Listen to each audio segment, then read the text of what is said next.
देश के जाने माने बिजनेस टाइकून, दानवीर और समाज कल्याण के लिए काम करने वाले या फिर एनिमल लवर और पारसी समुदाय से ताल्लुक रखने वाले रतन टाटा साहब ने दुनिया को अलविदा कह दिया है। लेकिन वो देशवासियों के मन में हमेशा जीवित रहेंगे।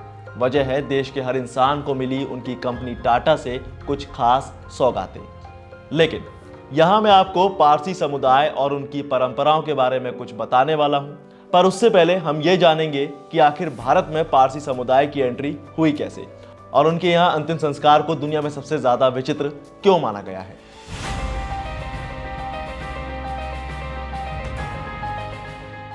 असल में धार्मिक उत्पीड़न से बचने के लिए पारसी समुदाय 8वीं से 10वीं शताब्दी के बीच ईरान से भारत आया था और सबसे पहले वो गुजरात के संजान में जाकर बस गया।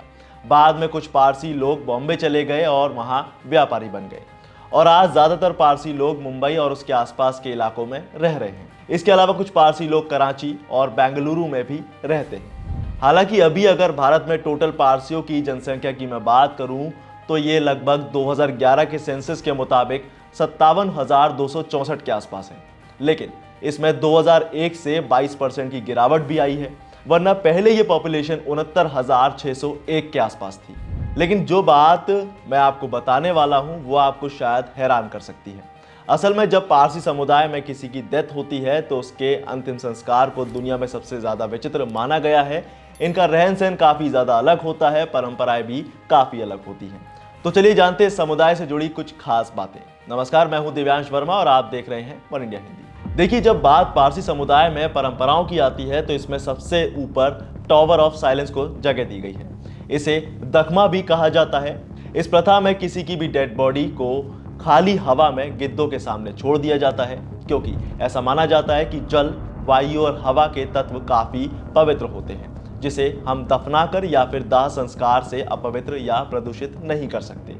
और इसीलिए पक्षियों के सामने किसी भी शव को रखना दान कहा गया है। पारसी लोग कहते हैं कि जैसे ही सांस इंसान के शरीर से बाहर निकलती है तो शरीर अपवित्र हो जाता है और ये समुदाय किसी भी मृत शरीर को एक ऊंची मीनार के ऊपर रख देते हैं ताकि उस पर सूरज की रोशनी पड़ती रहे, जिसे दोखमा या फिर मौन की मीनार भी कहा गया है, और गिद्ध जैसे शिकारी पक्षी उसे खा सके। और खास बात यह है कि मुंबई में इसके लिए 57 एकड़ में फैले हुए एक एरिया को इसी काम के लिए बनाया गया है, जहां शव को बड़ी सी मीनार के ऊपर रखने का काम किया जाता है। यह इलाका ऊंचे पेड़ों से घिरा हुआ है, इसे जंगल की तरह बनाया गया है और इसमें काफी ज्यादा तादाद में मोर है। इस शांत वातावरण में भारत के मुंबई के पारसी ज़ोरोस्ट्रियन अंतिम संस्कार करते हैं। हालांकि अब गिद्ध उतनी तादाद में नहीं है, इसीलिए ये पारसियों के लिए चिंता का विषय भी है। और मैं आपको एक बात और बता दूं कि समुदाय में अंतिम संस्कार की प्रथा को दोकमिनाशिनी कहा गया है। इसमें डेड बॉडी को एक ऊंची स्फेरिकल संरचना में ले जाया जाता है, जिसमें छत पर 3 छल्ले होते हैं और बीच में एक केंद्रीय अस्थिर कुंड होता है। इसे दखमा कहा जाता है और यहाँ शव को मौसम और सड़े हुए पक्षियों के माध्यम से सड़ने के लिए खुले में रख दिया जाता है। गिद्ध मृतकों के मांस को खा जाते हैं और जिसे ज़्यादातर लोग आसमान दफन के नाम से जानते हैं। मुंबई में साइलेंस ऑफ टावर 300 साल पुराना स्फेरिकल टावर है, जिसे डूंगरवाड़ी कहा जाता है। इसके अलावा एक और रिचुअल है जिसे नवजोत समारोह कहा गया है।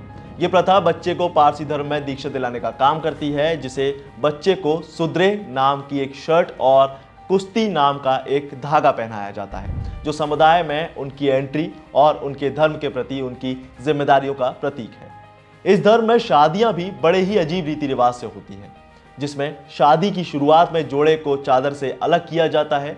इसके बाद दोनों एक रस्म निभाते हैं जिसमें वो एक दूसरे पर चावल फेंकते हैं, जिसे शुभ माना गया है। यही नहीं, इसमें हिंदू रीति रिवाज के मुताबिक शुद्धिकरण स्नान भी होता है, जो उनकी परंपराओं में सांस्कृतिक इम्पैक्ट को दिखाता है। अगली प्रथा है नवरोज यानी नया साल। जैसा कि आप जानते हैं कि इसे अलग अलग रीति रिवाजों के साथ पूरे देश भर में मनाया जाता है। अब पारसी धर्म में ये थोड़ा अलग होता है, जिसमें ये बाहरी लोगों से जाकर मिलते हैं, गिफ्ट्स देते हैं और आने वाले साल के लिए प्रॉस्पेरिटी और हेल्थ का संकेत देने के लिए एस से शुरू होने वाली 7 सिंबॉलिक ऑब्जेक्ट वाली हफ्त सिन नाम का एक स्पेशल टेबल तैयार किया जाता है, जिसे गिफ्ट कहा जाता है। अब अगला रिचुअल है चांदी के सेस। ये प्रथा पारसी महिलाओं के बीच निभाई जाती है, जिसमें चांदी की प्लेट में पकवान रखे जाते हैं और इंटरेस्टिंगली उस प्लेट में आग, पानी, पौधे और जानवरों का प्रतिनिधित्व करने वाली चीजें रखी जाती हैं, जो नेचर और आध्यात्मिकता से उनके रिलेशन पर जोर देती हैं, और इसी को सेस कहा गया है। अब जिस तरह लोगों को नदी और झरनों में नहाना बेहद पसंद होता है, और उसी तरह पारसी समुदाय ऐसा करने से बचता है। ऐसा इसीलिए क्योंकि उनके लिए पानी पूजनीय है। शुद्धिकरण अनुष्ठानों में इसका इस्तेमाल किया जाता है, और इसीलिए पारसी लोग इसे गंदा करने से बचते हैं। और अब चलते चलते ये भी जानिए कि ये समुदाय आखिर कितना पुराना है।